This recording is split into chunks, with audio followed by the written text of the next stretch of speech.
myself a promise. I won't quit, keep going till I got it. I won't give up till I'm on top. Yo, no, I ain't the type to give up. If I do something, man, I do it till I get what I want. I turn a business out of nothing into something I love. I got a poker face, but honestly, I'm not one to bluff. I flip a switch, never miss, man, I always stay up. Don't let them see you, bitch, always have a plan to stay tough. This life ahead of you ain't easy, it was built to be rough. But that's what makes a personality, is tragedy, bruh. So keep your head on your shoulders. Now we ain't out here moving rocks, we out here moving. Yo, what is up? And it's King. We're back. We're in the building with another 7,200 second podcast. I got my guy, Coach Dante, as always, is here. Coach, what's going on, man? I'm good. You know, happy football in effect. You know, WNBA in the playoffs. You know, my Wings one win away from advancing to the second round. So I'm ready. I'm ready to talk some ball. I'm ready to get into it. I ain't got nobody to root for in the WNBA because my team is only watching on the couch. But it is the top of the hour. And Coach, what do you got to say now? Yo, so you know, with the y'all, if y'all not familiar with none of these, you know, always, just in case, you know, some unfairness come out, you know, I always go find something, you know, go to my investigation stuff. So when Coach Dante was digging, you know, the first time I ever did this, you know, the first play I did it on, you know, Joel Embiid. I did an investigation on Joel Embiid. So, and to tell you that, Joel Embiid investigation wasn't looking good at all. He was guilty of all charges for the 76ers as well. So other than that, this time, this is a good investigation and a bad investigation on one point. One of them is innocent, and one of them looks, you know, pretty odd, pretty not so well right now. But what I want to get into is I don't hear the same energy about Bryce Young. Y'all remember when C.J. Stroud threw that interception against New England, and you got Twitter people and everybody else was labeling him as a bust already, and I was seeing jokes on Twitter about Ohio State quarterbacks not panning off. And this is only on preseason now. This is before these quarterbacks starting their careers right now, as they are today. This is before these quarterbacks play 4 years of football, or any rookie play 4 years of football. So other than that, like I said, I love Bryce Young. I'm going to get that out the way. I'm going to get that out the way right now. I love Bryce Young. I'm a big Bryce Young fan. I am a big Bryce Young fan. And I wanted Bryce Young up out of the draft. That was my number one guy out of the draft. But other than that, I knew who C.J. Stroud was. I knew how great C.J. Stroud was going to actually be as well. So when we lost that Week 18 game, I wasn't mad at all, because it's either, you know, someone is going to trade up to get Bryce Young. Someone is going to trade up to get Bryce Young. Fortunately, it was Carolina. But if we stayed put, I knew we would have C.J. Stroud. We would get a quarterback as well, a very good one. So I wasn't mad as why other Texans fans mad. But my problem is C.J. Stroud threw the interception versus New England, and everybody killed them and said Ohio State quarterbacks never panned out before this guy played even 2 games. Now, what am I trying to get to, Coach Dante? I'm going to tell y'all. So I went through an investigation, and I looked up some stuff, and I wrote down some notes right now. So it's about six questions of them. So y'all pay attention. Y'all just pay attention. This class is now as in session. So C.J. Stroud already, I'm expecting the people to say Bryce Young offensive line is horrible, is really bad. By the way, he's playing with number ones on his offensive line. And CJ is doing on all this with 4 streamers on his team, 4th-string offensive linemen. Now, mind you, we have 2 safeties out, 2 of our safeties out, Jimmy Ward and Jalen Peach. We have them out. We have 4 offensive linemen out, which means Laramie Tunsil, our rookie center, Drew Scruggs, is out. And we also have Kenyon Green. We have Kenyon Green out. We have Titus Howard out. So that's 4 of our offensive linemen right there that is already out right there. So other than that, C.J. Stroud notes started with last week. We had 30 of 47, 64 completion percentage, You had 384 yards, 2 tubs, a quarterback passer rating of 103. By the way, CJ Stroud also became the first, also surpasses Justin Herbert for the second most pass completions in 2 career games. As of right now, CJ Stroud is 4th in the league in passing yards with 626 passing yards. Also, CJ Stroud numbers are the most through 2 games in franchise history. That is the Texans franchise history, y'all, ladies and gentlemen. That is the Texans franchise history already through 2 games. So that was number 1 right there. That was number 1 right. That was number 1 right there. So number two, you have CJ. That was number 2 that I read y'all. Number 1 and number 2. So number 3, CJ Stroud passing yards 384 was the second most by a player up the age of 21 or younger since the merging tells only.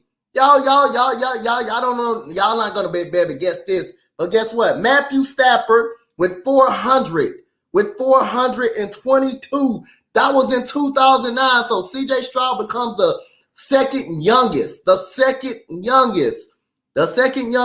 quarterback at the age of 21 to throw damn near over 400 yards. Cool McCain, that's my guy. I'm talking about our boy CJ Stroud though. The other than that, CJ Stroud officially the first quarterback from Ohio State to throw 380 plus yards. 380 plus yards. Passing.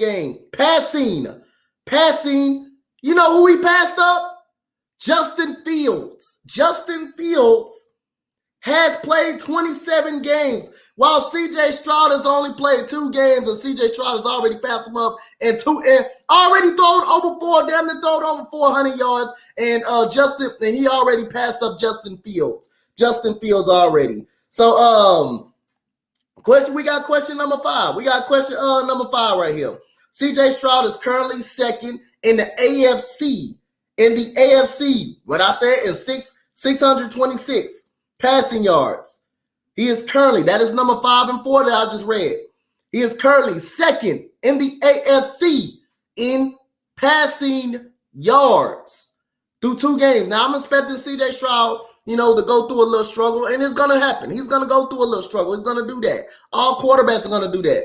And the last but not least, CJ Stroud also has faced the 3rd highest pressures rating, 44.4% toughest his first 2 games. Notably, the Texans were without 4 offensive linemen on Sunday when CJ Stroud was able to avoid pressures. The rookie quarterback has recorded the 2nd highest net rating at 91% and a EPA of 29 plus 29.5. So all I'm saying, Bryce Young gets the excuses. Bryce Young did not get killed right now when he threw 2 interceptions last week and also had a fumble this week. So Bryce Young already has 3 turnovers. 3 turnovers in 2 games. CJ hasn't had one yet. Now all I'm saying, let's keep that same energy. Ladies and gentlemen. And that is the top of the hour. Coach Dante notes on CJ Stroud. But all I'm saying, let's keep the same energy, regardless of towards any player that we are debating about. Let's be consistent. CJ Stroud is already second in the league in passing yards. Bryce Young already has 3 turnovers. Should have been 4 because he fumbled the ball twice last night. Should have been an interception last night. Bryce Young played a bad game. And if you want to say Bryce Young offensive line is not good, CJ Stroud has been sacked 11 times. CJ Stroud has been sacked 11 times. He has been hit 10 times within 2 games, and the man is still almost throwing for over 400 yards. So don't give me that damn excuse about Bryce Young offensive line is bad because CJ Stroud missing 4 offensive linemen, and the offensive line is god awful. These are offensive linemen that are supposed to be on somebody down practice squad, and he still was able to throw over 400 yards. And thank you, Keith, for giving me the floor on that. We're just about to give you a new segment called Sounding Off with Coach Dante. At the top of every hour, there go Coach Dante. Last week it was Kevin Porter Jr. This week is keep the same energy when y'all talking about Bryce Young and CJ Stroud. So there you have it, y'all. That was Coach Dante with his rant. He stayed up and did some notes. He had to dig in deep and get his investigation going. And there you have it. So what does the jury decided on this? Oh, the jury decided on this that the verdict for CJ Stroud is innocent, and now the verdict we gonna have Bryce Young doing community service. There you have it. All right, so we're gonna get into the recap of week 1. Well, first, before we do that, we got some headlines to go over. Crazy stuff happened yesterday at the end of week 1. We had he said, "What's going on, Vinny?" It wasn't a pissed off, but it's the energy that people gave, the shit that people gave CJ Stroud because he threw that interception against the Patriots, and Bryce Young in AR-15 throw turns the ball over. You don't see the same energy. Bryce Young, CJ Stroud was labeled a bust when he threw the interception versus New England. And they were cracking jokes about how Ohio State quarterbacks don't pan out. But then again, CJ Stroud doesn't have an offensive line. He's getting hit a lot, but he's still able to throw over 384 yards. But Bryce Young gets a pass from throwing 2 interceptions, fumbling the ball, losing a turnover, makes 3 turnovers, and couldn't even move the ball up the field yesterday. Can rally outside of that drive that he made at the end of the game, which is, I believe, that was the Saints playing more prevent defense than anything. Outside that drive, he couldn't get nothing going. So other than that, CJ Stroud, with a bad offensive line, was able to move the ball consistently up and down the field. Down the field. Now, granted, I'm a big Bryce Young fan. But like I say, I also knew what type of quarterback CJ Stroud was coming up out of the drive. I knew he was going to be a great quarterback, and he showed signs. But wait till you get that offensive line intact. If he gets upright, you don't want him. The one thing you don't want CJ Stroud to do, you don't want him upright, because if he's upright, he's going to play 7-on-7 football all day long. He's going to play 7-on-7 football all day long if he's upright. That's just what it is. They're trying to say he 5'10". I don't know. He might be smaller than Russ. He might be a little 5'9", by something up in that area. Right. Neither team has an O-line, right? Yeah, neither team has an O-line, but guess what? Who's succeeding better? CJ Stroud still throwing down there throwing 400 yards. And even though both teams don't have a winning belt, it looks like CJ's progressing a little bit more than Bryce is. Both our offensive line sucks. But you know the difference? CJ's playing with 4-stream offensive line, still doing what he does. He's still throwing over 400 yards, throwing down there 400 yards and 240 yards. Bryce Young got the number 1 starters. They got the number 1 starters and can't block nobody and can't succeed. They got the number 1. CJ doing this with 4-stream offensive linemen. Just think about what he could do with the when our offensive line get back intact. It would be more better. Nah, he's shorter than a toddler. Yeah. What's going on, Bial? Nah, he's shorter than a toddler. That's a meat. That's what cool, McKay. You out of line. Yeah, I mean, Jalen is taller than CJ Stroud. I mean, than Bryce Young. but anyway, let's get down to the headlines here. There's the stuff that popped off today. We all know Nick Chubb is injured with that knee injury. We're gonna go over some more, definitely more. But he's out for the season with that injury. Looks like he has torn ligaments and a dislocated kneecap. So speedy recovery for Nick Chubb. So Kevin Stefanski has for now announced that Gerald Ford will be the starter moving forward. Okay, BR, we about to go to your bowling league, get them strikes, get that perfect game. Kareem Hunt will be visiting the team. Also, I'm hearing Cam Akers as well could possibly be traded over there. But Kareem Hunt knows Kevin Stefanski's offense. He knows how to run behind the offensive line. And just when Hunt and Chubb were there was a 1-2 tandem you did not want to see. So I think Kareem Hunt might be the better move. But Cam Akers also wants to get out of LA, but Hunt is visiting with the Browns, and that's what's going on there. The Giants will not rule out Saquon Barkley. He sprained his ankle. They said 3 weeks, but he's a quick healer. We'll see what's going to happen there. That Chubb injury hurt me real bad because he's my don't worry, he was in one of my leagues too. I'm talking about you're talking about the Tyler from Arizona. I got you. So Bryce Young is taller than Kyler Murray. Let me see here. Mike Tomlin even came out and said that the Steelers offense is missing some mojo, but we're going to talk about the Steelers go over last night's game.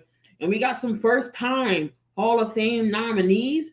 We got Julius Peppers and Antonio Gates as the first time Hall of Fame nominees. I think Antonio Gates could go in first ballot. I think he can go in this go round. Let me see. So we have first year eligible receivers: Brandon Marshall, Jordy Nelson, Jamal Charles, offensive lineman T.J. Lang, Josh Sutton, Max Unger, and Haloti Ngata, and Julius Peppers and Antonio Gates possibly could go in. What's going on, Ryan?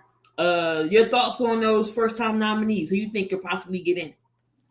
I like Julius Peppers. I think he should get in the Hall of Fame. I think Antonio Gates should be too, because he's one of the ones that's the best tight ends, one of the best tight ends that I've seen for a little while. But I'm going to say Julius Peppers on the defensive side of the ball was pretty damn dominant. I like him. So I like Julius Peppers. I like Julius Peppers to get in the Hall of Fame. But I love Antonio Gates too. He's definitely a Hall of Famer. So I like Julius Peppers.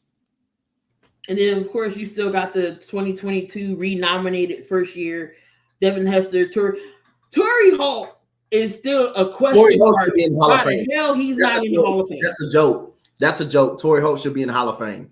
Torrey Holt, Andre Johnson, Reggie Wayne, Willie Anderson, Jared Allen, Dwight Freeney, Patrick Willis, and Darren Woodson. I don't know why Woodson not in there. Yeah, I think Torrey Holt should be in the Hall of Fame. I got my money on Torrey Holt being in the Hall of Fame. So Torrey Holt should be in the Hall of Fame. What's going on, Vic? That's just weird how Torrey Holt was not in the Hall. The stuff that and Reggie Wayne. Yeah, Reggie Wayne not in the Hall of Fame? Nope. Andre Johnson, Reggie Wayne, Terry Holt, Devin Hester, Jared Allen, Dwight Freeney, Patrick Willis, and then Darren Woodson. Torrey Holt not exactly. Isaac Bruce is already in, but Torrey Holt ain't. Torrey Holt should be in the Hall of Fame. He should be in the Hall of Fame. All right, so let's go over to week 2 already in the books. We about to be in week 3. Week 2, we started off with the Philadelphia Eagles going up against the Minnesota Vikings, and the Vikings pulled that off 34-28. It was a run down their throat type of game. DeAndre Swift, 175 yards on 28 carries and a touchdown. Jalen Hurts with 2 rushing touchdowns. And he threw a touchdown to Devontae Smith, 4 catches, 131 yards, and an interception as well. And Kirk Cousins actually didn't play bad this game. You can't say it was all Kirk's fault, because Kirk threw 4 touchdowns, 31 for 44, 364. He connected with Justin Jefferson 11 times for 159 yards. TJ Hockenson, 2 touchdowns on 66 yards on 7 receptions. Jordan Addison, the rookie, gets his first touchdown.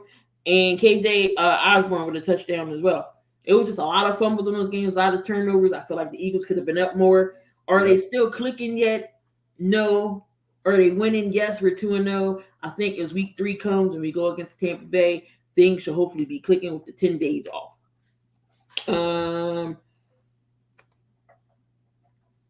They should be side by side. Honestly, Holt should have gotten in when Moss and T.O. got in. I agree. So the Eagles get the job done Thursday night. We head over to Sunday's games. We all knew the Bills was going to win 38-10. Josh Allen came back in rare form against the Raiders. So Josh Allen was 31 for 37, only missed 6 passes, 274, 3 touchdowns. We had James Cook finally hitting the 100-yard mark. Thank you, because he got the damn ball. You see? 17 got the damn ball. carries, 123 yards, and Josh Allen only had 7 yards rushing. Thank you. That's what I'm trying to say. He's not the running back. Running backs run the damn ball. It's not the running backs. It's not the running backs. The running back's not a problem over there. Gabe Davis, 6 catches, 92 yards and a touchdown. Stephon Diggs, 7 catches, 66 yards. So maybe they'll go back to this Sherman McDermott will go back to the damn running game. Of course, and the Raiders only had 10 points. Ain't nothing happened over there. Jimmy G, 2 touchdowns, interception, 2 interceptions and a touchdown for Jimmy G. And of course, Devontae Adams going to get his numbers. So the Bills take that. The Ravens are 2-0 in that AFC North. We're going to talk about the AFC North. Joe Burrow still 0-2. It looks like he re-aggravated that calf injury. Lamar Jackson, 24-33, 237, 2 touchdowns. Gus Edwards was the leading rusher, 62 yards. Nelson Aguilar had a touchdown, 63 yards, as OBJ gets hurt again. But the Ravens pulled the game off by 3, 27-24. We had the Chiefs rebound from their week 1 loss against the Lions, 17-9 against the Jags. Get Travis Kelce and Chris Jones back. So Mahomes, typical Mahomes day, he threw for 41 passes, but only connected on 29. 29 or 41, 305, 2 tubs, and a touchdown. Pacheco only 70 yards. Sky Moore finally got involved in the offense, 3 catches, 70 yards for a touchdown. And Travis Kelce being back gets his first touchdown of the year. And Trevor Lawrence didn't have no touchdowns, but he was 22 of 41, 216. He didn't really do much, but Christian Kirk, 11 catches, 110 yards. So the Jags actually falls to 1-1 on the season. Then we also have the Titans and the Chargers in a tough game, good game there, but Titans pull it out 27-24. We're going to talk about the Chargers too. A lot to talk about, but Justin Herbert, 27 of 41, he threw 41 times, 305, 2 touchdowns. Keenan Allen went off in this game, 8 catches, 101, and 2 touchdowns. So what's going on, Bobby? Of course, Bobby got something to say to you, Dante. Oh, yeah, that's all right. Breece Hall got robbed 4 catches, exactly. But Tannehill. That's why me and Cool get along. He always think like how I'm thinking. Tannehill, 20-24, 246 and a touchdown. Derrick Henry, 80 yards. Trayvon Burks, 76 yards, the leading receiver. Of course, you got the Seahawks and the Lions. This was a good game, too. The Seahawks put it off in overtime. Tyler Lockett with the game-winning catch. Geno Smith, 32 of 41, 328, 2 touchdowns. And again, DJ Metcalf, 75 yards on 6 carries. But Tyler Lockett was the man of the hour. Was the man in the game, 2 touchdowns, 8 catches, 59 yards. Garrett Goff threw an interception in 200 and some odd games. That was only his first interception he ever thrown. Jared Goff is not bad as everybody think he is. He's good. 35. Very good quarterback. Jared Goff, very good quarterback. 223. He had 3 touchdowns in that interception. Amon-Ra St. Brown, 6 catches, 102. And David Montgomery, he did get hurt. Jahmyr Gibbs only had 17 yards. The Packers in Atlanta. Atlanta is 0-2-0 in that South, in that NFC South division. Jordan Love is carrying his own. He don't look bad in that offense, 14-25. He had 151, 3 touchdowns. He spread the ball around to Jaden Reed with 2 touchdowns, and then Wicks had a touchdown. But Desmond Ridder, he was 19-32, 237, 1 touchdown, 1 interception. Bijan Robinson, 19 carries, 124 yards. Yeah, no go UT. And Drake London got involved in the offense, 6 catches, 67 yards, and a touchdown. So Atlanta 2-0 again. We're gonna talk about that. The Colorado game was wild. The boys making some noise. Yep, we definitely gonna get into college as well. That's usually towards the end of the show. We had the Colts and the Texans. I thought Houston was gonna pull this out, but this was my pick at the last minute. I knew. Too many injuries. 31 of 20. The Colts win this game. AR gets hurt. in a concussion protocol, so he didn't finish the game. But he did have 2 rushing touchdowns. Zach Moss had a touchdown. Uncle Rico comes in, throws a touchdown. He was 19 for 23, 171. Michael Pittman was the leading reception there. But Tank Dell had 72 yards and a touchdown. But Nico Collins, 7 receptions, 146 yards and a touchdown. Nico Collins and C.J. Stroud had a very good connection. 30 of 47, 384, and 2 tugs for C.J. Stroud. C.J. Stroud gonna be all right, man. So we had the Buccaneers and the Bears. The Bears are starting off 0-2, but the Bucs are starting off 2-0. Is it the Baker Mayfield effect? Justin Fields, 16 of 29, 211, a touchdown and 2 interceptions. DJ Moore was his leading receiver, 104 yards. Baker Mayfield threw for 317 and a touchdown. Of course, Mike Evans, 6 catches, 171 yards and a touchdown. Mike Evans was the leading receiver. Of course, we had the Jets and the Cowboys. We're not even going to go into that game. Cowboys dominated, especially on defense. The Rams and the 49ers, that was a good game. The Niners pulled it out 30-23. Brock Purdy, 17 of 25, 206. He didn't have any touchdowns, but Christian McCaffrey was running up and down the field. He didn't need to do nothing. Brock Purdy did have a rushing touchdown. So did Deebo Samuel. Brandon Ayuk got hurt, but I think he got hurt. So Deebo Samuel was the leading receiver. We had the Commanders and the Broncos. This was a good game, too. The Broncos almost came back, but they couldn't get the 2-point conversion to tie it up. Sam Howell and Eric Bieniemy. Sam Howell, 27 of 39, 299. He had 2 interceptions. Leading receiver was Terry McLaurin with 54 yards, and Brian Robinson Jr. almost had 87 yards, almost had a 100-yard game. For the Denver side, we had Marvin Mims Jr., 2 catches, 113, his longest for 60 yards. Denver had a whole bunch of people running the ball. Russell Wilson was running. Devontae Williams was running. You had Sutton with 66 yards. Russell Wilson, 18 for 32, 308. He had 3 tubs and an interception. Then we get to the nighttime game. Bobby's New England Patriots. They're 0-2 against the 2-0 Miami Dolphins. Tua Tagovailoa, 21 of 30, 249. He had a tub and interception. But Raheem Mostert was running up and down. Again, Tua didn't have to do much. Why? Because Raheem Mostert was running up and down in Gillette Stadium. 121 yards, 18 carries, 2 touchdowns. And we had Jalen Waddle with 86 yards. Last night's games, Dante. Lord have mercy. So the first game that came on with the Saints and the Panthers, the Saints win that game 20-17. The Panthers did come on to Lord late into the game, garbage time minutes. But Derek Carr finally is on the winning team. They're 2-0. And then we got the Browns and the Steelers. And the Steelers come back to win that game off a Joey Porter tip. And it was TJ Watt scoop and score a sack. He runs it in 26-22. The Steelers win the game, and the Browns are 1-1 in that division. Now, with the Browns and the Steelers, is Deshaun Watson playing like the contract that he got? Hell no. In the first 2 games. Hell no. He's not playing like the contract he got.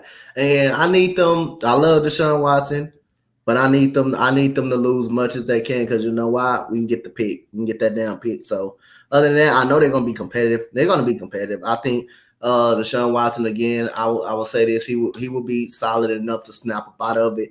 But I'm gonna wait. I'm gonna take a little bit a verdict out on the on after this season, but something gives me a vibe that, you know, Deshaun Watson, he is capable of having great games. He is capable of doing that. But when he go up against a pass rush that is really good, you know, he can't handle it. He can't handle a pass rush that is really good. So other than that, I'm gonna keep a verdict on Deshaun Watson and just say I'm gonna wait till the end of the season to determine him. But right now, he's not looking like the $230 million quarterback that the Browns are paid him. He regressed He regressed pretty much a lot. But like I said again, he turned the ball over 2 times. The interception wasn't his fault. The interception was not his fault.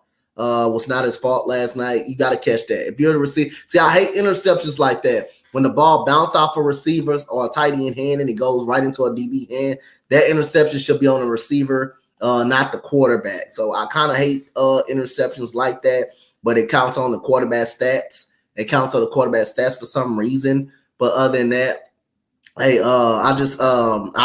doesn't. The question, he doesn't look like that $230 million quarterback. So it's looking good for Houston right now. And Deshaun Watson, 20 of 40, 235. He had an interception and a touchdown. And then he also fumbled twice. Cleveland had four turnovers. Cameron Gaines of 4 turnovers. Jerome Ford, 16 carries, 106 yards. Jerome Ford didn't do bad after Nick Chubb got hurt. But on the Pittsburgh side, Kenny Pickett, 15 to 30, 222 yards, a touchdown and an interception. George Pickens, 4 catches, 127 yards after because somebody got hurt. It was Johnson got hurt. So he went out. But this Pittsburgh defense did get to Deshaun Watson 6 times. TJ Watt with the game winner with the sack and the touchdown. That pretty much sealed that deal. I know Joey Porter Jr., he got a tip. But what is this? Mike Tomlin said the offense don't have no mojo. What is lacking about Pittsburgh that they need to get going? I think they need to get the running game more involved a little bit. I just think they need to get that going a little bit. I think Kenny Pickett needs to be more consistent with not turning the ball over and protecting the football more. I think that's what when he's talking about mojo, it may be a different type of mojo he's talking about, but it's no flow, no energy at all to them as well. But if Kenny Pickett has to be more consistent on not turning the ball over a lot, and they got to get the running game involved. They got to get the running game involved a lot more. So without that running game, if you can't get the running game involved, teams will know you're going to throw the football. They know you're ready to throw the football. So it gives a team a game plan. Say they're throwing the football. Kenny Pickett, 15 of 30. That's not good. You missed 15 passes out of 30 attempts. You only completed 15. That is really horrible. And then Najee Harris, 10 carries. Are you serious? Only 10 carries? You got to get that running game along. Got to get that running game going. And also, Matt Canada, like Vic said, Matt Canada, the offense. You got to get Najee Harris involved into the damn game. There's no way in the world this man had a great rookie year, and all of a sudden his carries are diminished. You got to get this man some touches to get the game going. You got to run the football. That takes a lot of pressure off Kenny Pickett and his arm, him being able to throw the ball too much, 30 times throwing the football, and Najee Harris only getting 10 carries. You got to get Najee Harris more carries. Got to get him involved into the game. That's what I think. I don't know what, like, it's a different type of mojo that Mike Tomlin is saying, but from my perspective, no, Matt Canada got to do a better job of being a creativity of play calling. He got to get the ball in Najee Harris' hands. He got to, whether if it's in a passing game or definitely in the running game, you got to run the football, man. You got to run the football because every time, Kenny Pickett drops back, who he's looking for? George Pickens. He's looking for George Pickens all the time when he's looking for. And teams are going to start to know that, and they're going to start, now that Johnson is out, they'll start to know that, and they're going to start putting a double team on him. Depends on what team you play. But other than that, you got to get Najee Harris the football. Ain't nowhere in where you get this man 10 carries. And he had 43 yards, so he was running the ball well. He just got 10 carries. He just got less carries. He needs to get the football a lot more. So get that running game going. Take the ball out of Kenny Pickett's hands, a little bit more, and just get the running game going. Get Najee Harris involved in the game, whether it's the passing game or the passing game or the running game, but get the run involved. Now, can the Browns rely on Deshaun Watson to get them into the playoffs? No, I don't think they're good enough. I don't think they're good enough to make it. I don't think they will be good enough. I think the Steelers will be better. Ravens look better than anybody. Look better right now, and it looked like the Cincinnati Bengals starting to regress. Cincinnati Bengals are regressing. They're regressing. All right, Daniel Barry, what's going on? So for the other game we had, again, the Saints winning this game 20-17. Again, Derek Carr is 2-0 with the Saints. Derek Carr, he was 21-36, 228, and an interception. Taysom Hill had 9 carries, 75 yards because Jamal Williams did go down, so they had to use Taysom Hill a little bit more. Chris Olave, 6 catches, 86 yards. He had the hell of a catch too. Saints defense, man, is really, really good. Saints defense is legit. We had Bryce Young, 22-31, 153. He had a touchdown. Adam Thielen was his high, 54 yards. He also did get sacked 4 times, and Derek Carr got sacked 4 times.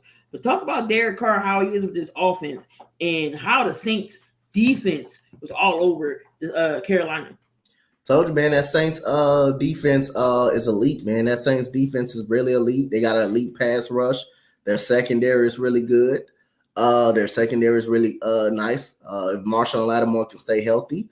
Again, the defense done a very good job of getting out of third down situations and making big plays. Derek Carr didn't have that very much good of a ball game last night, but he made the plays that he's supposed to make to win the game. Chris Olave made some plays, made a beautiful one-handed catch down the left sideline, to get them that first touchdown of the game, and then he made another big third down catch on a very next drive to keep those plays alive. So it was an ugly game, but the running game got started late in the game for the Saints. Also, the running game got started late. Got started pretty much late in the game also. So give credit to Jamal Williams, Jamal Williams got hurt, and we got Tony Jones was able to pick up the slack and run the ball pretty hard last night. So just give credit to that Saints defense for getting Derek Carr the ball back. And I knew Derek Carr was going to get more opportunities. This seems like right now this is a better situation, way better situation than what Las Vegas was giving them. Remind you, Las Vegas never had a top 15 defense ever when Derek Carr played. Their defense always been the problem. Their offense was always good, but their defense was always bad, was really always bad. Now Derek Carr playing with a great defense that's going to get them opportunities to score or put the points on the board. Derek Carr just got to be a very better decision making. That interception he threw was terrible, was horrible, was very horrible. He floated the ball up. Thinking the guy was going to be open. Jeremy Chin, all of a sudden, you saw Von Bell come up out of nowhere, catches the interceptions. Decision making got to be better. But this defense is going to give Derek Carr a lot of opportunities to score and put the ball in the end zone. And like I say, this defense is really good, man. Demario Davis, the captain of that defense. If Marshawn Lattimore can stay healthy, he can be a solid corner in this league. Still got Tyrann Mathieu at the safety position. They can stop the run. They can get to the quarterback. And they did a very good job of harassing Bryce Young all night last night. I know they gave up a touchdown because, again, most late in the game, they started playing prevent defense a little bit more. So, again, this is a better situation for Derek Carr right here. Definitely agree with you there. I know Bryce Young, he don't have any real weapons around him. I know he got Mingo, who they got as a rookie. You got Miles Sanders, Chuba Hubbard. But Bryce Young, I'm not really worried about. He's a rookie. He's going to learn. He's going to learn the offense. He'll be fine. But, like you said in the top of the hour, keep that same energy. But before we get into fact or fiction, Coach, it's time to bring out your list. And let's see who is number 1 on your list. All right, so like I say, don't get me wrong, man. Like I say, it's gonna be a number 1 win on the list. So every year, every list I have key always put on who's on the list, so I would know how many times the person appeared on the list. But you're gonna see a lot of these players. Hey, you may see sometime, may see a lot of times. And sometimes I avoid some of the very great players because I don't want to keep putting the same player on the list, even though I know they can make the list each and every single time they can. But other than that, I'm going to start my list this week with Navissa Collier out of the Minnesota Lynx. Got a big, huge game 2 win versus the Connecticut Sun. You talking about someone that is a walking bucket, man, coming off, a year before last, her pregnancy, coming back early pretty much. She came back late in the season. She actually came back late in the season, I think, with the last 7 games of the season. She with a full year last year. She was really good. Now this year, man, this girl can shoot. This girl can post up. Navissa Collier is a walking bucket, and that was a big, huge win for the Minnesota Lynx, which is they started off 0-7 this year. They did start out 0-7, lost a lot of close games. People saying they were the worst team in that WNBA. And they lost every close game that you could imagine early in the season. They rebounded. Give credit to that coach, too. She kept that team going. Diamond Miller goes down early in the season against my Dallas Wings on an ankle injury. She comes back. She does pretty well. They had a pretty good rookie season. Kayla McBride was huge last night as well. 28 points for Kayla McBride, but Navissa Collier, 26 points, 13 rebounds, a double-double last night. That her and Kayla McBride was a huge difference of why they going back to Minnesota to try to close out the series. To try to close out the series versus the Connecticut Sun. And the Connecticut Sun, you are too good to be losing in the first round. You got a damn near MVP in Alyssa Thomas and DeWanna Bonner over there. That defense better get it to goddamn Ghetto, because that's no easy place to play it. Not in no Minnesota. Y'all better get it right. Y'all better get it together. You already lost Jacquel Jones. That would be an upset. Yep, you already lost. If Minnesota wins, that's an upset. That is. You already lost Jacquel Jones last year. You already lost her last year. You may lose some more people this year. You better get it together. Better go in now in Minnesota and find a way to come up out of that victorious and go to that next round. Because if you don't, you got a problem in Connecticut. Now, I know Brianna Jones was out. I know she's out. No, she's hurt. But again, Livia Nelson-Adota, she got to step up. You need other people to step up. To play. That's why you have a team. That's why you have a very 15, 16 people on the roster. Got other people that need to step up. So I don't want to hear no excuses about, yes, Brianna Jones being out makes a big difference. Yes, it does. But Olivia Nelson-Adota ain't out for no reason. She ain't on that team for no reason. She's pretty good. She's been playing good last time I checked. But Navissa Collier is number 5 on this list. Congratulations, Navissa Collier. You will be on the list many more times. You're an all-star type player. So other than that, we go to Shedeur Sanders, number 4. He could be higher, but I got 3 more people a little bit more ahead of him. He could be more higher. And I think this Shedeur Sanders' second time already being on the list, if I'm not mistaken. Yep. Shedeur Sanders coming back, a huge comeback win versus Colorado.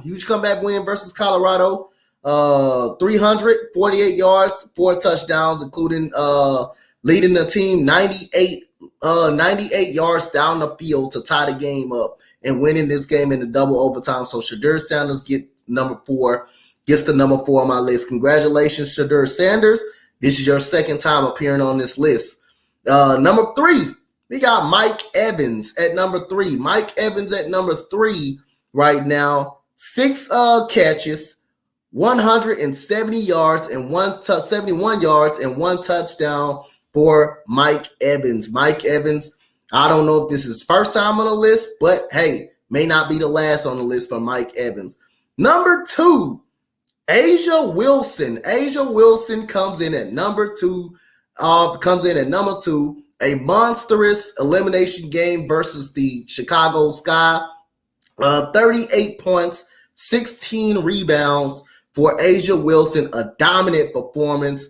And if my Dallas Wings win tonight, we're going to have to see them. And, but like I said, I'm be happy about the season. We ain't no shame of getting your ass kicked by a better team. There's no shame on that one. But that's if we close it out. We ain't closed it out yet, but that's if we close it out tonight. That's the team we would have to see. But other than that, congratulations, Asia Wilson, one of the best WNBA player in the league. You can argue Brianna Stewart. I wouldn't even be mad if you argue that. They both great players. And the number 1 player on this list is DeAndre Swift. DeAndre Swift is the number one player on my list. Okay, DeAndre, let's go. DeAndre Swift is number one. A very impressive win over the Minnesota Vikings.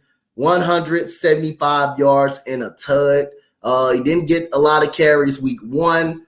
Week one against New England, comes in and made extremely effort to give them the ball, to get the running game going, and it worked all game long. And DeAndre Swift, you are now the champion of this week of Coach Dante's list. Hope you be on a many more. So congratulations to all 5 of these people on the list, and you will see most of these people many more times. So DeAndre Swift is the champion of this week's coaches list.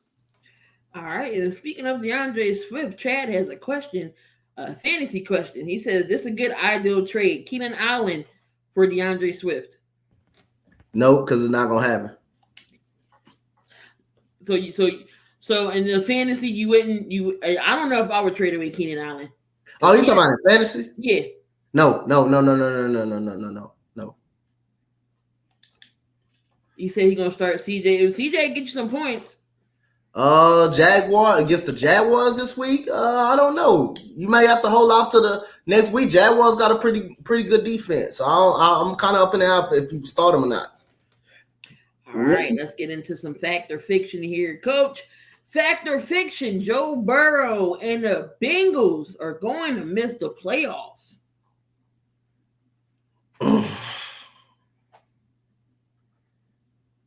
Depends on how long Joe Burrow's out, though. I don't know how long he's going to be out. It just depends on how long it's going to be out. But right now, I'm going to stay.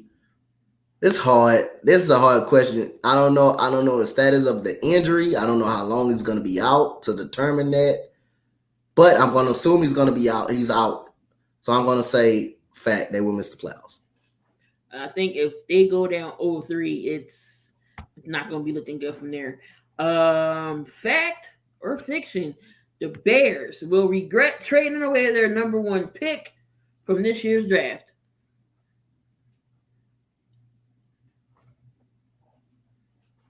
They will regret trading away their number one pick for this year's draft. That will be fiction. I think they spun the pick on the right guy, Darrell Wright, who's been good.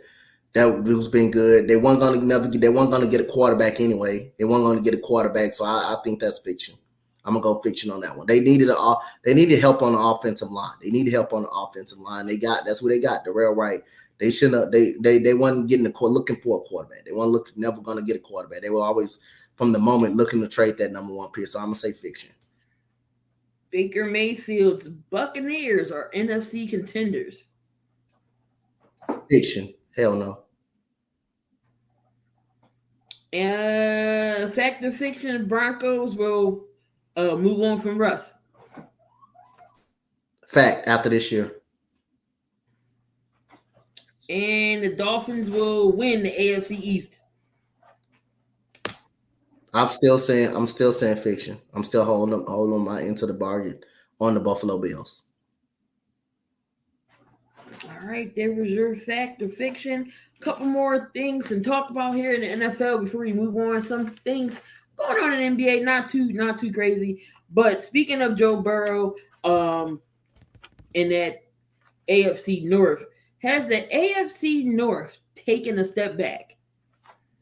Only one team taking a step back, and I will say Cincinnati. I think Baltimore is strong. I think Cleveland could be pretty strong, serviceable at times, can give you trouble, even though Deshaun Watson ain't playing well as himself. But I still think Cleveland gives you a lot of trouble. And I think Pittsburgh has a problem outside of Kenny Pickett. I would say outside of Cincinnati, who's regressing, I would say it's still pretty strong. Now, should we be worried about Joe Burrow? Yes, you should be worried about Joe Burrow because he had an ACL injury his first year, and now he has another injury, and he aggravated the same injury that he left with in training camp. So, yes, you should be more concerned about Joe Burrow now. Jamar Chase is already saying how they need to go deep more. Jamar Jamar Chase only 7 catches, I think 70 yards so far. What's going on, Jake? What's going on, Jake? Make sure to subscribe to the channel. Forgot to say it in the beginning because Coach had something to get off his chest. But we are on the Sports Wave Network. Make sure y'all link is in the description. Make sure to follow all of the Waves links and social medias. What team are you surprised that are 2-0? What team am I surprised that's 2-0? I'm surprised Tampa Bay is 2-0. 2-0. I'm surprised they're 2-0. They look really good. Baker Mayfield looks fine, looks pretty good, but I don't think they're going to keep it up long. But I'm gonna say Tampa Bay. I think it's surprising that they're 2-0. My surprise 2-0 team right now is Atlanta. Of course, Desmond Ridder. We all don't know what he's about. He got in last season. Didn't really do too good last season. The first 2 games, he hasn't looked bad. Bijan Robinson. Last game went off for 124 yards. The first game was Tyler Algier. They didn't get Drake London involved in the first game, but he's involved this game. Should they use Kyle Pitts more? Oh, well, yes, that's a narrative you want to use. Yeah, that they should use Kyle Pitts for, but we don't know what these quarterbacks are seeing on the field. We don't know what they're looking at on the field. They could be looking at him cover. They don't want to force the ball to him, and you don't want to force the ball to something that is actually not there to him. So I don't know what they're looking at on the field, but yes, he does need a lot of touches, but at the same time, I ain't going to complain about a player that's not getting the ball because we don't know what these quarterbacks are looking at on the field. You never know. He could be double coverage. He can be covered and not be getting open. Same thing as a receiver. So we don't know what the quarterbacks are out there seeing. But in reality, yes, you want to get him the ball as much as you can. You want to put him in situations where it's a one-on-one situation where he can get the ball. That's why it's so important, for Drake London to step up and make plays. That's why it's so important to run the football very well. That way that can free up Kyle Pitts to get some opportunities. Simon said, "What's up with Drake London?" The first game he just didn't get targeted. This game he got more catches.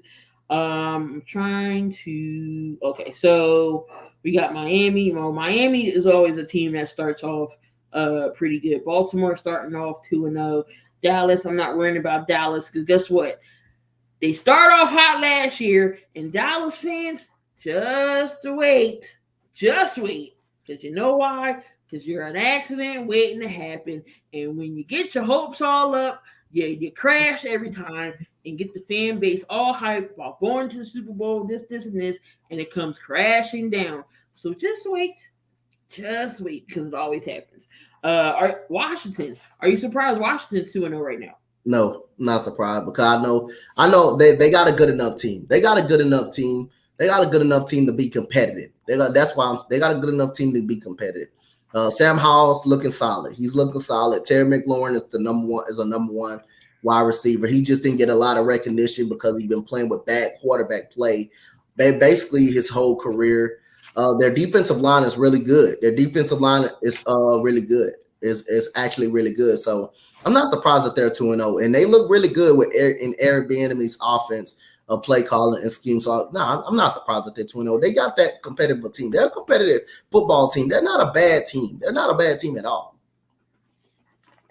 And what's going on? So Carter Ray says, "Facts. Appreciate you for being here in the building. Make sure you come on back again next week." What teams are you shocked that are 0-2? And Jake, I hope you're still in here because we about to talk about your Chargers. What teams am I shocked that are 0-2 right now? I'm more shocked in the Cincinnati Bengals of being 0-2 at this point, especially the way Joe Burrow has played. But when I'm shocked, when I most definitely is shocked about this Chargers defense, the way they perform. This Chargers defense is horrendous. It's actually bad. A bad defense. Their offense is really good. Their offense is scoring. They put up 27 this game. They put up how many? I think 30 plus points last game, and they still lost because of that defense can't get off the field when needed to. But I still think the Chargers are going to recover. I got them in a wild card situation. I still think they're going to have time to recover. But it's not looking good on that defensive side of the ball for the Chargers. I want to say I'm shocked that the Bengals are 0-2, but I'm more surprised about The Chargers start because of the defense. The offense is really putting up points, and that's why all the slander from Justin Herbert. What you want him to do? You want him to go out there and play defense too, and hit somebody too, and cover somebody. You want him to do that as well. But other than that, the Chargers defense is just pretty bad. It's just bad overall. So other than that, I'm more shocked that the Cincinnati Bengals are 0-2, but I'm more surprised at how bad that Chargers defense have been playing. So Dallas fans, y'all can laugh all you want, but it's not Kellen Moore.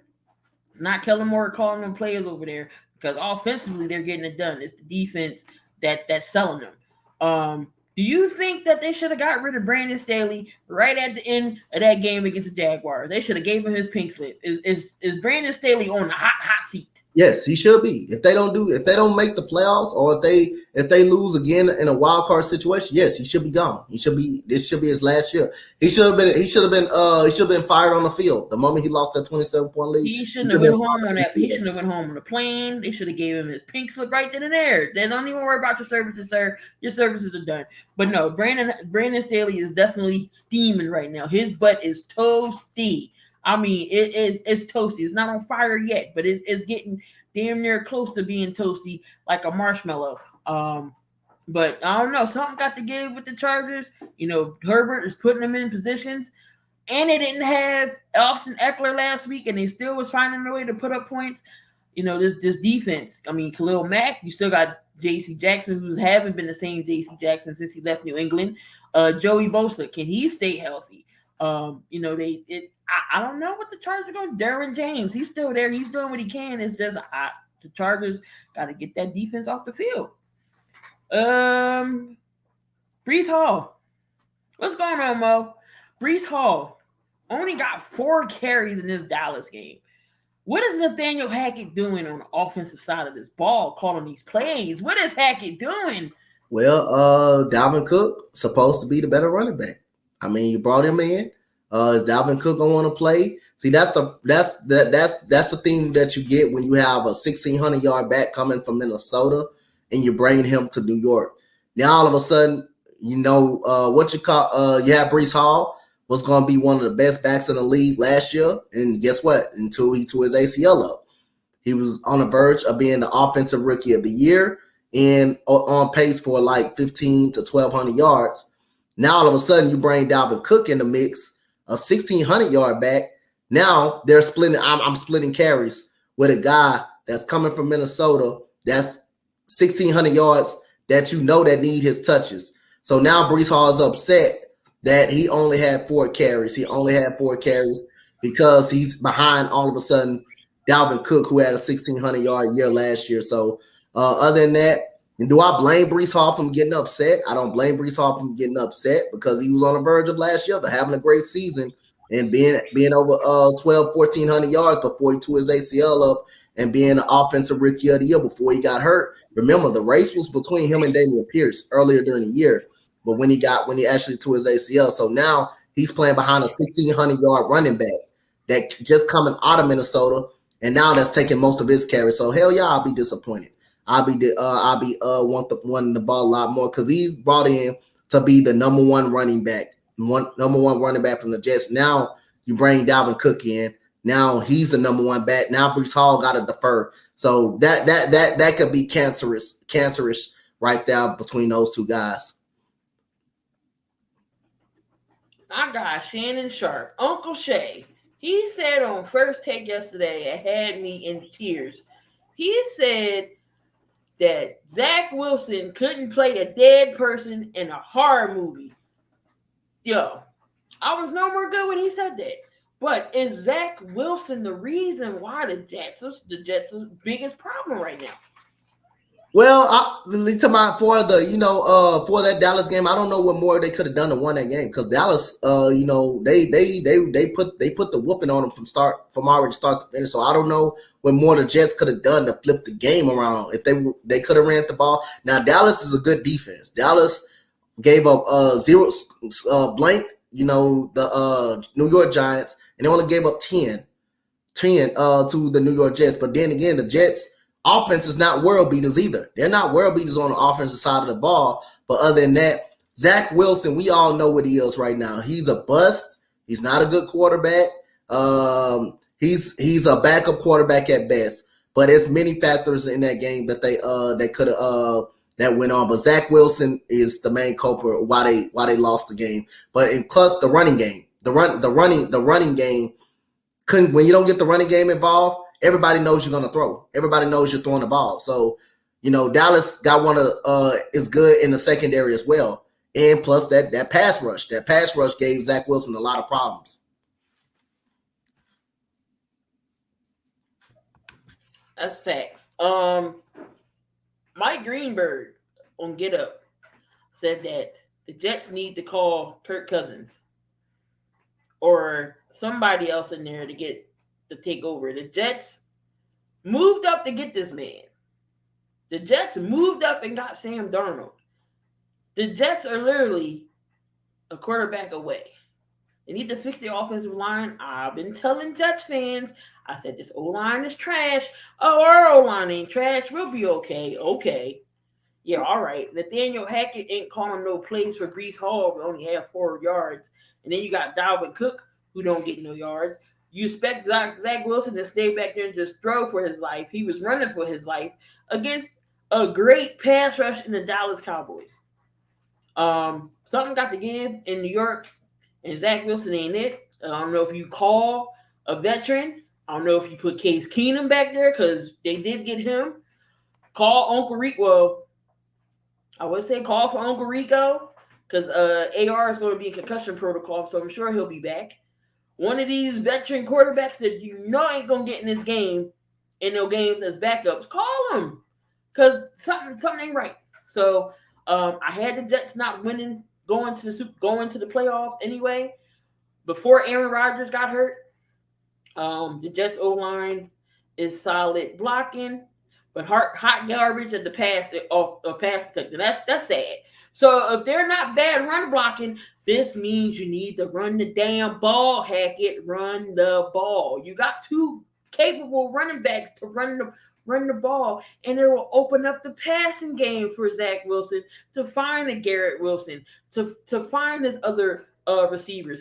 Defensive wise, they're not bad. They just couldn't do anything against the Dallas Cowboys, but they're not bad when it comes to offense. I mean defense. So I don't know what the Jets are going to do, but they need to call somebody. Call Tyrone. Call somebody to come help them out. To come help them. Who had a better comeback game? Was it the Giants or was it the Commanders? Who had a better comeback game? The Giants or the Commanders? Oh, the Giants. They had a better comeback game. Anytime you come back down from 21, especially when you're in the hole against a really not so good of a team, especially due to a fact that you lost 40-0. You lost 40-0 and got humiliated at home against Dallas. I would take the Giants. They had a better comeback game. Hell, so I can talk about some call Cap. We haven't seen Cap in 7 years. Call Cam Newton. He ain't doing nothing. I'll take a Cam Newton right now over a Zach Wilson. I'm just being real. Jury said the midgets are still trash. Yeah, I gotta take the Giants come back because I was like, they can't score again. They was looking pretty bad. They got blown out 40-0, and then they was going up against the Cardinals, and Josh Dobbs was lighting them up. Josh Dobbs was lighting them up. Josh Dobbs didn't actually look bad though. When he was back there, had good poise, had good passes. He ran for a touchdown. They couldn't stop James Conner to save his life, but something in the second half clicked with the Giants. And it stuck. I mean, they're going to be in trouble if Saquon isn't healthy. I know Matt Breida ain't the best running back, but he's there. Mo said he'll get a call before Cap. Put Mo in the game. I bet you Mo can throw better than Zach Wilson. Hell, me and Dante can play better at quarterback. I don't want to play quarterback if that offensive line is that bad. No, in pass protection, I'm not playing quarterback. I'm not to get beat down. I'm not to get hurt because of them. Can Patrick Mahomes get the Chiefs back to the Super Bowl? Yep. To further notice, till I see somebody that can beat him. Yep, I think he can. Like I say, I don't got no concerns with the Kansas City Chiefs. I don't got no concern when Travis Kelce come back. They will be fine. They will do enough. They would do enough. I would say they would do enough to get back. They would actually do it. They would actually do enough. I would say till I see it until somebody beats them. Then I'm gonna take the Kansas City Chiefs until somebody dethrone them. Do you think Kansas City is missing Eric Bieniemy? No, I don't think so. So Eric Bieniemy is right for Washington, and a young quarterback in Sam Howell. Yeah, yes, I think he's in the right. I think they're in the right place. Who would you rather have, Micah Parsons or T.J. Watt? Oh man, that's a tough one. T.J. Watt. I'm gonna take T.J. Watt, but that's a tough one, man. That's a hell of a one. That's a hell of a one. T.J. Watt is the all-time leading sack leader in Pittsburgh with 81. It's definitely tough because both players are hella good. You going TJ? I'm gonna go Michael Parsons. You can't go bad with either one. No, I'm not gonna even be mad at that. I won't even be. That's nothing I can. You can't go wrong with either. None of them is a wrong pick or a disagreement pick. They both great. They both is great. You can't even be mad at it. Talk about Dan Quinn and how he got this defense for the Cowboys going. He used to like he got the right players running the right scheme. I mean, he's got a very good defensive line led by Michael Parsons and Lawrence, and you got Lawrence over there. You got one of the top 10 corners in the league, and Diggs. But it's starting with that pass rush. It's starting with that pass rush, getting to the quarterback and stopping the run. So Dan Quinn has been in this league a long time. He's been in the Super Bowl, even though he's remembered for blowing a 28-3 lead. But he's got some experience. He was in Seattle over that Legion of Boom defense before he got the head coaching job over there. In Atlanta, so he's got some experience of coaching on the defensive side of the ball. So he's doing a hell of a job over there with that Dallas defense. But other than that, it starts with the defensive line. If you can get pressure on a quarterback, I don't care how good your quarterback is or how good receivers you got. If you can get pressure on that quarterback, hey, that's all she wants. If you can get pressure on that quarterback, and no receivers, no DB, that protects the DBs too as well by getting pressure on the quarterback. That protects the DBs as well too, because the defensive line always is getting to the quarterback, so the DBs don't have to block them. They don't have to cover long.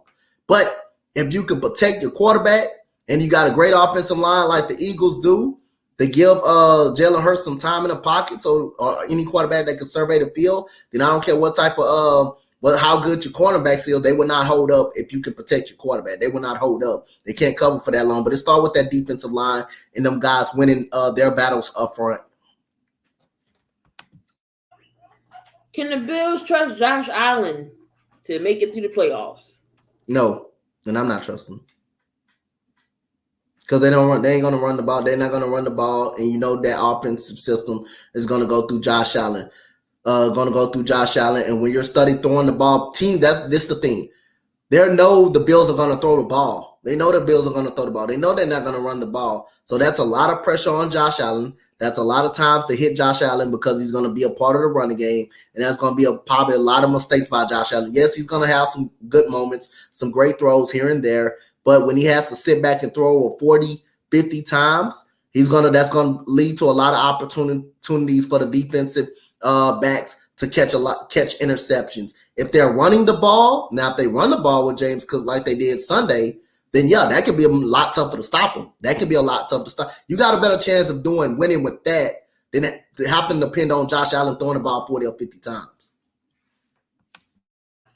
All right, so we're going to get in these picks and predictions. Coach did better than I did this week than last week. Coach was 12-5 this week to my little old, I went 9-8.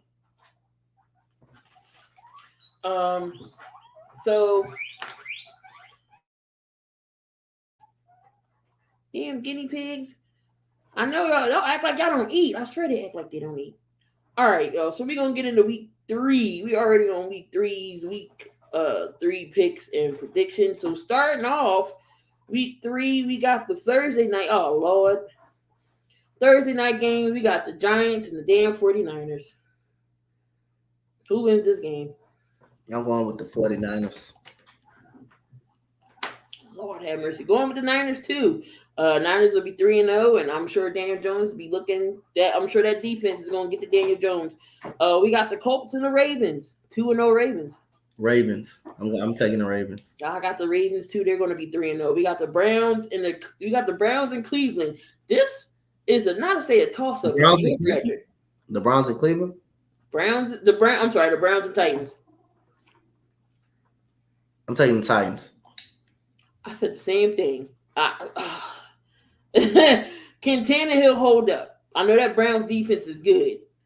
I'm gonna take Tennessee here. We got the Dolphins going up against the Broncos. I'm taking the Dolphins. Taking the Dolphins too. Yeah. Jets and the Patriots. That's the Patriots. Jets and the Patriots. I'm going for the. I'm going for the Patriots. The quarterback plays better. The quarterback play. Just Bills and the Commanders.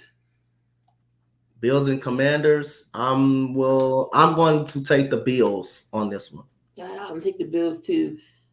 The Falcons against Detroit. I'm going to take Detroit to bounce back. Go ahead and take the Falcons. Can Desmond Ridder do it again? 3-0. I don't know. Because the Lions got a good defense, too. They lost C.J. Gardner-Johnson to a pec injury. So C.J.'s out for the year. I'm route the hot hand. Let's go with Atlanta. We got the Saints and the Packers. I'm taking the Saints. I'm going to take the Saints, too. I think that defense can get to Jordan Love. We got an AFC South Division matchup. We got the Jags against the Houston Texans. Jags. We too beat up. All right. I'm going to take the Jags here, too. We got the Chargers and the Vikings. Both teams are 0-2. Who gets their first win? Oh, man, that's going to be a tough. This might actually be a good game. Yeah, it is. Yeah, I know it is, but both teams are gonna. This is desperate for both teams. Minnesota's pass rushing sucks. So defensive. They run defense sucks. We got 175 yards. I'm go. You know what? I'm gonna take the Vikings. I'm gonna take the Vikings. But you can't go wrong with neither one. You can't trust neither one of these. I'm gonna go with the Chargers here. I think. I wanted to go with the Chargers. If Eckler comes back, they're gonna run the ball with Eckler. I want to take the Chargers too, but I'm gonna take you taking the Chargers too. No, I'm taking the Vikings. I wanted to go with them. The Seahawks and the Panthers. Panthers got an actually good defense. That's not gonna be a no slouch of a game, but I'm gonna take the Seahawks. I'm taking the Seahawks as well. The Panthers lost Shaq Thompson last night. I think he's done for the year. No. Cardinals against the Cowboys. The Cowboys. I'm going for Jonathan Gannon is not beating Dallas, and if they do, I'm going to laugh my ass off. We got the Bears going up against the Chiefs. Chiefs. Oh yeah, Chiefs. That's going to be a stone cold. Yeah. Butt kicking. Bears are going to go 0-3. Cardinals are going to go 0-3. We got the Steelers up against the Raiders in Vegas, and that is. I'm going with the Steelers. I like their defense. This was a head scratcher for me too. Offensively, I don't like neither one of the teams offensively, but the Steelers defensively. Right, the Steelers defense. Right. Oh my God! Give me Pittsburgh. And then we got another. See, I don't like these double headers. So we got another doubleheader. We got the Eagles against the Bucks. Both teams are 2-0. Who is going to lose this game? And it won't be Philly. I'm taking the Eagles here to beat Tampa Bay. I'm taking time. I'm taking the Eagles. And then we got the Rams and the Bengals. Oh my God, Joe Burrow out this game? I don't know if they didn't say he was going to be out. Oh my! So he's questionable. He could be, but I know he re-injured. He re-aggravated his What calf. the game is played at? What the game is played at? But they didn't say if he was going to be out or not. The game is in it's in Cincy. Oh my God! I know Matthew Stafford is playing, but I don't know if Joe does.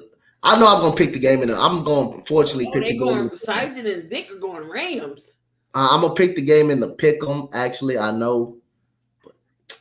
This is a tough one, man, because Joe Burrow ain't playing, and when he is playing, he ain't playing good. They didn't say he wasn't going to be out or not. No, I know, but that's a that's kind of a question. I'm gonna pick the game actually in the pick 'em, but I'm gonna be the lone wolf. I'm gonna take Cincinnati. I'm still gonna take Cincinnati, but I will pick the game if I figure out Joe Burrow not playing. I will switch. I can switch to picking the pick 'em. Don't worry about it. But I'm gonna take Cincinnati right now. I'm gonna take Cincinnati. I'm just gonna bank on Joe Burrow maybe playing, but if he's not, I'm gonna switch it to. I may switch it. Up. I don't know. We got a Super Bowl rematch here. No, it's nowhere near how the Super Bowl was. They got the Rams. Stafford's been playing okay. They got Puka out there balling. Karen Williams is running crazy out of his mind. You know what? I'm taking the Rams. I'm with y'all. I am taking the Rams here. Most said the Bengals are in trouble. I'm taking the Rams. There you have it. I'm taking the Rams. Taking the Rams. Dante's taking Seattle. Taking. I'll be the lone wolf. I don't have no problem being the lone wolf. I am taking the Rams. I like how the Rams played against the 49ers. That was a good game. I'm gonna take the Rams. All right, we're going on to the NBA. Finally, Daryl Morey. Listen to me, y'all. And Daryl Morey never listened to me. You know what he went out and did besides that? Bringing Danny Green back for whatever reason why he would bring Danny Green back. But he went out and signed Kelly Oubre, 20 points off your bench type of wing we need that can shoot. Dante, that Kelly Oubre to the Sixers. I like the move. I think this is the one move that I'm okay with. I'm okay. I'm a big fan of Kelly Oubre. You know, he's from the city of Houston. He's from the city of Houston. But you know about these Houston people, though. You know about these Houston people in Philadelphia. That could be a dangerous combination. But when Kelly Oubre is actually healthy, he can put up 20 points. He can score 20 points. So I'm a big fan of that move. I think that's a good move coming off the bench. Just need to stay healthy. I think he can score. He can shoot. He's got a lot of athleticism. And I think he's still young. He's about like 26, 27. So he's still got a lot of time. He's still got a lot of time. I remember watching him personally down here in Houston. So that's a pretty underrated move. That's a pretty good move, man. I like that. I'm a fan of that move. All right. So we all know, but definitely, I was a fan because when we signed Danny Green, I was like, Kelly Oubre was still out there. Daryl, what are you doing?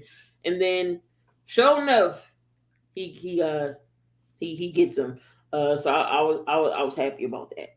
Oubre can score the rock. He's a streaky shooter. I'm a fan of that move. That man, that's a good move. That's a hell of a move. I'm a fan of that. Wemby is going to play in Paris for the Olympics. Well, we already knew that. He's from Paris. He's going to play with the France team.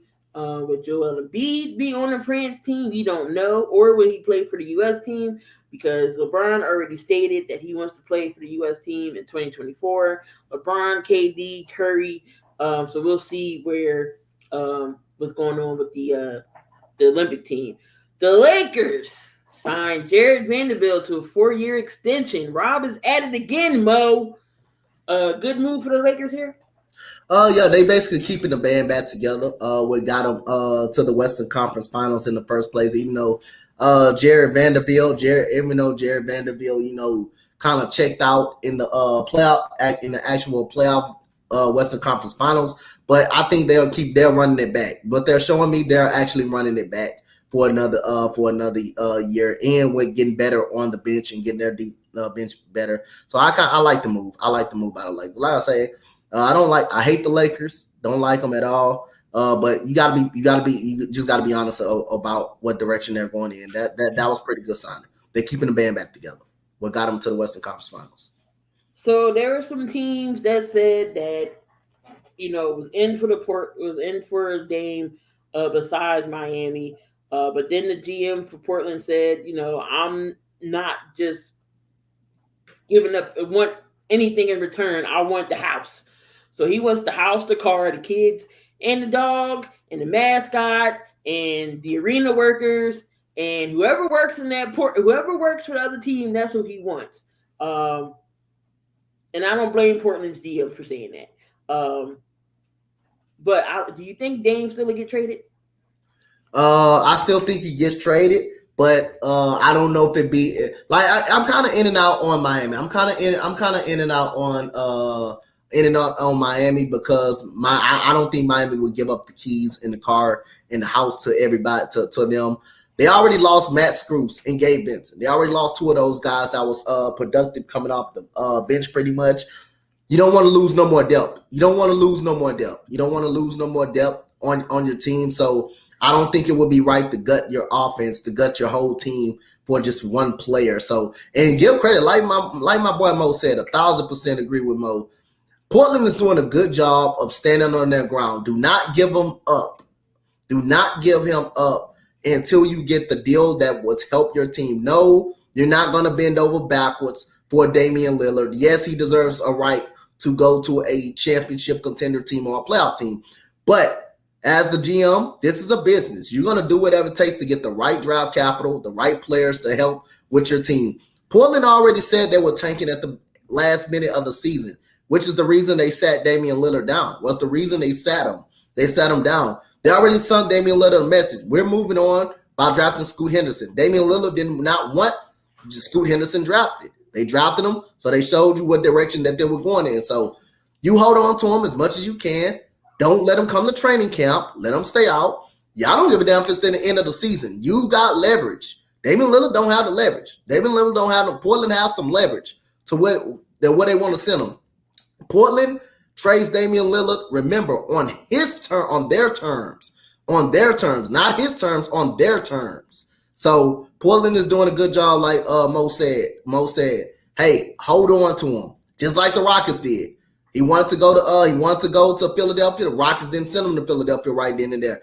They got the right draft capital from Brooklyn, and it's going to pan off for the Houston Rockets by letting go of James Harden when they wanted to. And then now those picks are looking pretty okay for the Houston Rockets. But if you're Portland, you hold on to Damian Lillard as much as you can till you get the right draft capital for your team. You do not come off of them or be in a rush to send them to any other spot. That's for any other spot. If the right team comes, they decide to give you the picks or whatever you want, you trade them to that, and you let them go over there and be disgruntled. And that becomes that team problem who traded for them. No, that's facts. I heard that Toronto possibly could be interested. I've seen another team that was interested, but he did say if he didn't go to Miami, if he was traded, he was going to sit out. I'm just over the Dame and Harden. Will they get moved? Hopefully. So this whole thing could be the heck over. We'll mess everything up, and a lot of people starting to lose respect for Damian Lillard. Man, like I said, I'm starting to lose a lot of respect for him because of the way he handled it. I understand he wants to go. He deserves, like I said again, he deserves the right. He deserves the right to go compete for a title and go compete in the playoffs. But if you was to come out and say, I would go to any playoff contender team or a team that's even in competition to compete, he would have been gone already. He would have been actually gone already. Just because he only made it clear that he wants to go to Miami is the reason why he's not traded. He's the reason why he traded. If I'm not Miami, I'm not gutting my whole team to get one player. Like I said, you already lost Matt Screws. You already lost Gabe Vincent. You already lost those two. That was valuable pieces to your success of making it to the NBA Finals. You don't gut your whole team for just one player. You don't give up a Jaime Jaquez. You don't give up a Jovic and first round picks. That's basically your whole team to get one player. You keep your team intact. It was already good enough to make the finals. You're just not good enough to win. You're just not going to probably be good enough to beat a team in the NBA Finals. But again, you have the Portland Trail Blazers have all the leverage. In this present. Dame don't have the leverage. If you want to say Dame have the leverage and say yes he does, why is he not traded? If he has leverage, why is he not traded already? Bradley Beal had the leverage to where he wanted to go because he had a no trade clause, so he can decide where he wanted to go. He can decide where to want to go. Kevin Durant forced his way up out of there. But They traded him to Phoenix, who had what the Brooklyn Nets wanted. That was Mikal Bridges and Cameron Johnson. But Brooklyn had the leverage of who they wanted to. Brooklyn still had some type of leverage. They could have kept him there. They didn't have to trade him, but Brooklyn was interested in Bridges and Cam Johnson. That's who they got. So other than that, Damian Lillard does not really have the leverage in this. Portland has all the leverage if they want to let him go. Dame does not have a no trade clause. I don't think he does. So that's a little bit of what's going on in the NBA. Again, nothing too crazy. Moving on to the WNBA. WNBA playoffs is set to go tonight. We got 2 games, and Coach will be calling those 2 games. Tonight, we got the Mystics going up against the Liberty. That's literally right after this. So Coach will be doing that game, and then we got the Dream and the Wings. When this game, the Dream, if the Wings can win, they will sweep the Dream and move into the playoff and move to the second round. And we got Washington and New York. New York is up. So both teams are looking for sweeps. Who are you taking in these 2? Well, I'm taking the New York Liberty to finish off the series against the Washington Mystics. I think the Washington Mystics season pretty much was derailed because of the injuries. I think they would have been a little bit of a better team if they wasn't hurt at all.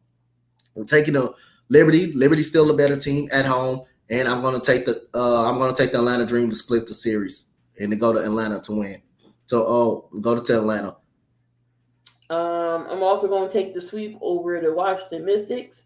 And I think it's going to be a split. I don't think Atlanta is going to, if they get a big lead, I don't think they're going to let it go like they did last game. Hey, if Atlanta loses this game, that will be 5 games that they lost to my Dallas Wings. That would be 5 games in a row they lost to them. Like I said, I'm just be rooting from the sideline since my team went home and couldn't get into the 8th seed. I thought your team was playing. My bad. Couldn't get into the 8th seed. No. We would have got swept anyway, so it would have You ought to be glad you was out of it. You ought to be glad you was out of it. So it wouldn't have made a difference because the Aces would have beat us anyway. I'd rather be at home than get embarrassed. I don't want to be embarrassed in the first round. This is very true. So Alicia Clark was named the WNBA 6th Player of the Year. Alicia Clark for the Aces. She balled. She came off the bench, did what she had to do. I mean, she didn't have to really do much because the Aces pretty much dominated all season. But she wins the 6th Player of the Year. And then also Connecticut Suns coach, wins Coach of the Year. That one I was shocked by. Yeah. I thought they might have gave it to Tanisha Wright, the Atlanta's coach, or even maybe New York's coach. I knew Becky Hammond wasn't going to be in the running. I mean, she wasn't. Yeah, she don't need to be in the running. That team is too goddamn good. No. But the Connecticut Sun coach definitely shocked me there a little bit. I wasn't expecting that. But are you okay with her winning Coach of the Year? Yeah, I'm all right with it. They lost Shaquille Jones this coming off season. All-Star. They lost her, a former MVP. They lost her. They lost Brianna Jones in the Seattle game. So yeah, I would agree with that. I'm not upset at it. I'm not upset at it at all. I just rather give it to a team, give it to a coach that's probably more deserving. That's probably like Tanisha Wright or Coach LT, who's coaching my Dallas Wings right now. I'd rather give it to a coach on that wasn't really picked. That's really at the bottom tier of the playoffs. We already know that Becky Hammond was going to get it. The team is too damn good, and I'm not mad at that. We already know what type of team that the Liberty was going to have already. I wouldn't be mad if you gave it to the Liberty head coach. I wouldn't have been mad at that. But Becky Hammond, see why she didn't get it. She won it last year, and now the team is even better, probably better than last year was. So again, Alicia Clark. She wins it. Aces dominant over the 6th Player of the Year award. Continues the season as veteran forward Alicia Clark took home the trophy. This is her 4th time in 5 seasons. that an Aces player has won Sixth Player of the Year, joining Erica Hamby twice and Kelsey Plum. In Clark's first season with the Aces, she proved to be a vital piece off the bench and on both sides of the floor. And the record winning 34 regular season games for the Aces, averaging 6.7 points, 3.4 rebounds, while shooting 38% from three. So Alicia Clark, and then Stephanie White wins Coach of the Year for the Connecticut Sun. A franchise winning record, 27 wins. Yep. Third seed in the playoffs. Traded away Jacquel Jones, and Brianna Jones tore her Achilles. And this is the fifth time that a Sun coach has won this award, no more than any other franchise. Did not know that. So that was a good fun fact there. Going into the last part of some college football, because I know Coach got to get ready to get out of here to coach to do that first game of the WNBA, which is the Liberty versus the Mystics. Now we got your Texas Longhorns. We got the rankings for this week. And it is as follows. Still number one is Georgia. We got Michigan still staying the same, but Texas moves up one to go to number 3. Florida State moves down to number 4, so those are their top 4. So 5 through 9 stayed the same. USC is 5, Ohio State is 6, Penn State 7, Washington 8, Notre Dame is 9, and Oregon moved up 3 spots to 10. Utah moved up a spot, 11. LSU moved up 2 spots to go to 12. Alabama is moved down 3 spots. They are now at number 13. Oregon State moved up 2. Ole Miss moved up 2. Oklahoma moves up 3. Duke moved up 3. They 18. Colorado moved down 1 from 18. They're 19, but they're number 19. We got Miami moved up 2 spots to 20. We got Washington State. They are at 21. They moved up 2. UCLA, they moved up 2. Tennessee actually moved down 12 spots to number 23. To number 23. Iowa moved up 1, and the one that is unranked first time will be the Florida Gators at 25. If y'all have not seen the Florida Gator news and stuff that is floating around Twitter, don't know if y'all know what happened at the end of the game against Tennessee. You know, they can't beat Tennessee to save their life. With 7 seconds left, with seconds left, Tennessee's coach decided to call a timeout. I don't know what for and why he would call a timeout, knowing they're not going to win this game. But anyway, it's 4th and 16. Florida gets the ball just to run the clock out. And what does Tennessee do? Take a shot at Graham March. And guess who wasn't having that? All of Florida's offensive line, and a fight broke out. If y'all have not seen that video, go peep it, because you know why? My cousin was the one who was throwing punches at number 5 Tennessee player because he hit his quarterback. And what do you tell the kids from Little League that play on the offensive line to protect their quarterback at all times? And he was defending his quarterback. So number 54, Micah Mazuka, that is my blood cousin. And I'm not saying that, we got, people that's cousins. No, that's really family. He plays offensive line for Florida. Look it up. Go to Barstool, Florida. They already got him voted down as president. This man's about to get free food everywhere in Florida, everywhere he goes. Damn. So they got him out there in Florida. He was at Baylor last year. He won a bowl game with Baylor, went into the transfer portal, and is with Florida now. So shout out to them Gators. But that was your ranking. Dante, Coach Prime, number 3-0 against Colorado State, even though they was a 22-point favorite. And they went in overtime and won this game. Linemen love free food. They sure do. So Coach Prime wins at home 3-0. Talk about this game. I know they lose. Travis Hunter has a large lacerated liver. He's going to be out 3 games. Blackman was the one that hit him late. It was a clean hit, but it's just the intent. It was a very physical game. That game was Yeah. personal. It was just the intent of it I didn't like. But it's hey, they play football. Coach Prime went out and said what he said earlier. But this man's receiving death threats over a football game. A football game, and this is still a kid. He's what, 19, 18, 20 years old. He is still a young guy. He's still trying to make his way possibly into the NFL and in life. But you got horrible human beings that leaked his address, and y'all sending this man death threats. Like, how and why? But talk about this game that was the highest ranking viewed game. People staying up. Look, I fell asleep. I fell asleep at the third quarter and woke up. I was like, oh, they won. So I fell asleep. But talk about this game Saturday night. This game was a pretty good game. Colorado struggled at the beginning of the game. Colorado State had momentum. They had Horton, who was really good, who was great. Their receiver, number 14, and also they had a very good team.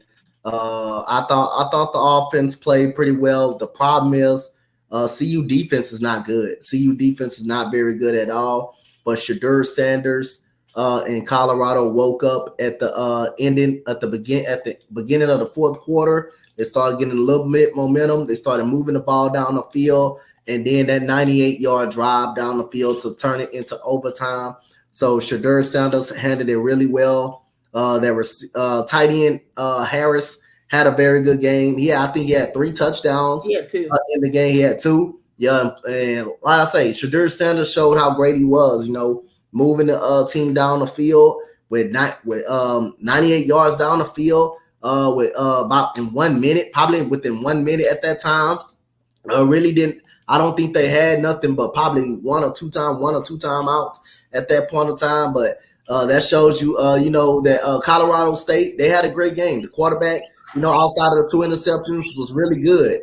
The turnover battle, Colorado pretty much won the turnover battle. But Colorado made the plays what they needed to make at the end of the game, and Colorado State didn't. But you got to give Colorado State credit, man. They came in here, fought in a hostile environment with a lot of superstars out like Lil Wayne, The Rock and stuff, right, like that. They came in and fought their ass off and nearly won the game. So I want to just give Colorado State that credit right there that they deserve. They played a hell of a game. And just Shadur Sanders, made a couple more plays than Colorado State did. And, the Colorado team made a couple more plays than Colorado State did. So Shadur Sanders, 38 of 47, 348, 4 tubs and an interception without his leading receiver and defensive player Travis Hunter, but Xavier Weaver with the touchdown, 9 catches, 98 yards, and the tight end Michael Harrison, he had 2 touchdowns. Jimmy Horn Jr. with the a touchdown as well. And then Colorado State. But moving forward, you got a tough task going up against Oregon this week. Only a few key pieces, only a few things that Colorado is missing. They don't really have a running game, but Prime said in a presser, he doesn't really, I guess care about running the ball or the balance. He just want to put points on the board. They still got some holes on the offensive line because Shadur is still getting hit awfully a lot.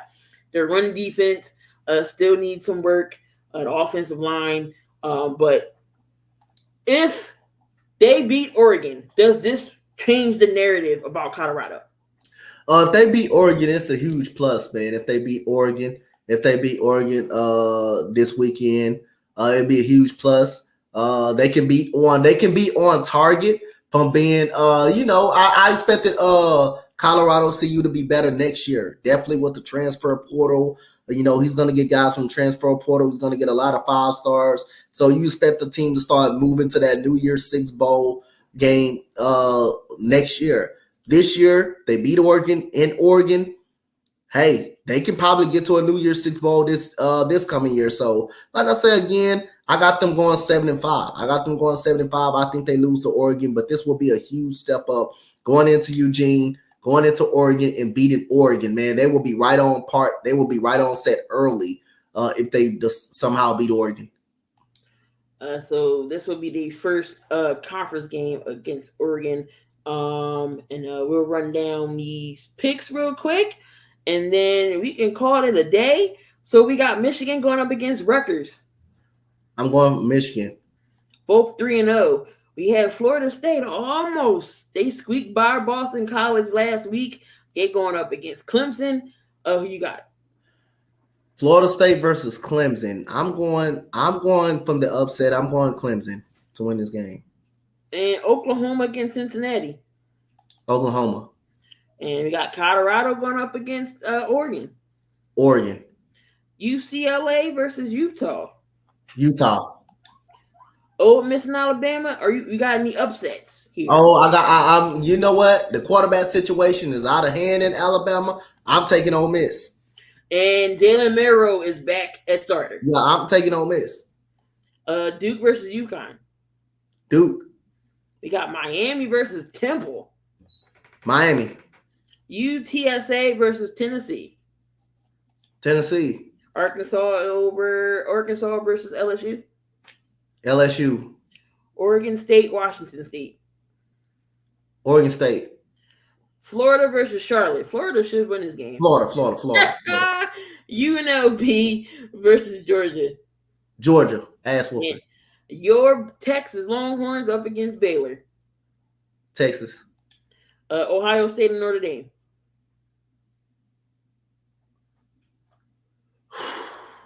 I'm taking Ohio State. Notre Dame's 4-0. I'm taking Ohio State. Iowa versus Penn State. Iowa versus Penn State. I'm taking Penn State. North Carolina versus Pitt. I'm taking North Carolina. USC versus Arizona State. Oh, USC. USC gonna beat the Dogs. And we got California versus Washington. Oh, well, Washington. That's an ass whooping. Stone cold ass whooping. Any college games you might do this weekend? Yeah, I'm gonna try to get a couple of them in. I'm gonna try to get a couple more of them in this weekend. I gotta see what's on I think the network schedule was on the schedule on TV schedule, but I should better get a couple of them in this weekend. All right, and there you have it, guys. So another episode is in the books. I believe we are at 68, y'all. 68 episodes of 72. Again, remember, watch out for that 100th episode jersey giveaway. So make sure y'all look out for, Twitter and YouTube posts to see how you can join in. And it's nothing hard to do when we give away. So all you gotta do is comment on the post or something and get your entry in. And but Coach will be on his channel doing WNBA, so tune in for that right here at 9:00. Make sure y'all come back for the Snake Sports Talk Show. Jake will run down everything that happened last week, and then last week in the NFL and other stuff. I know MLB's getting closer to the playoffs, locking up these wild cards. But how's your Astros looking? They got the wild card? Huh? Your Astros got a wild card, right? No, they went in the division. Oh, yeah, went in the division? Okay. Yeah. So the Phillies, I believe, are... I'm not even really watching baseball that much. I'm watching college and NFL a lot. So I'm not really even paying attention to baseball that much. I know we did beat the Braves yesterday. Kyle Schwarber had that monster bomb of a home run, 483 yards. Feet. Had Ryan Howard sitting in the stands watching. But there you have it. Another one in the books. Appreciate y'all for being in the chat. Again, y'all are the fuel that makes the show go. Love the interaction. Again, make sure y'all tune in next week. We got more shenanigans. I don't know if Coach is going to have another rant at the top of the hour, but who knows? He might, he may not. But make sure y'all tune on back in. We got another one in the books. Again, appreciate y'all who are in the chat. Mo, Syjan, as usual. Vic. Cool, all y'all. Thank y'all so much. Again, to another episode next week. We see y'all. Y'all enjoy the rest of the evening. Peace out, guys. Peace, y'all.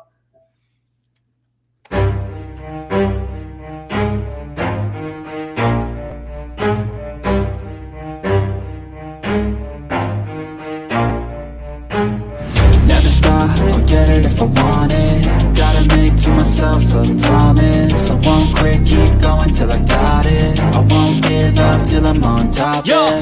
no, I ain't the type to give up. If I do something, man, I do it till I get what I want. I turn a business out of nothing into something I love. I got a poker